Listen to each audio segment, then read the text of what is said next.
Breakfast with my in-laws. So, ayan na. Pamistahan pa dyan. Hindi makikita mukha nyo. Good morning. Pagkain lang. Good morning, guys. Breakfast. Saturday breakfast.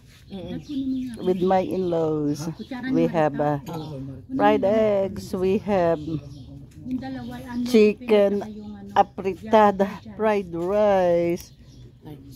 Yes, okay lang. Okay kamay, okay lang yan. We have orange, mangoes, watermelon, we have champurrado, we have dinugan, we have everything that works. Oh, ayan, that's my plate.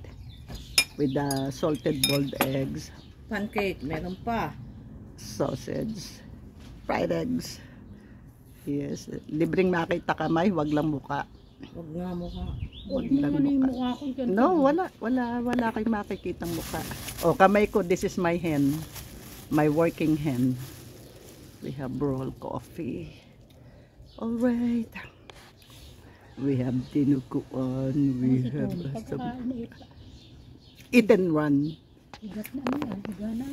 Hindi, dapat medyo sitting down, talking. At least 1 hour. At least 1 hour dapat. Madigest muna yun. 1 hour yun, nakaupo, toki-toki. Oo. Kahapon galing kami sa doktor. Sabi ng doktor sa kanya, yung GI niya, yung sa ano. Okay. Yung sa ano niya, Maret, yung bleeding.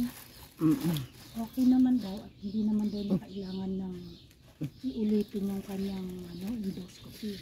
Kasi okay yung mga vitals. Yeah. So, inaano na lang nila kung kailan siya yung procedure. Oh, so much food. Sabi nila, ate baka naman hindi pa naman naka-schedule si kuya. Pumunta ka na kasi isa ka sa magsasalita. Sabi ko, hindi naman ako natatakot sa pagsasalita. Ang inaano ko yung ano ng kuya mo, schedule. Condition. Hindi yan. Tanda, ito naman halos lahat, hindi na lang. Hindi niya alam kung ano, di pumili ka. Pili ka na lang. Hindi na ito lang naman, ito lang dalawa.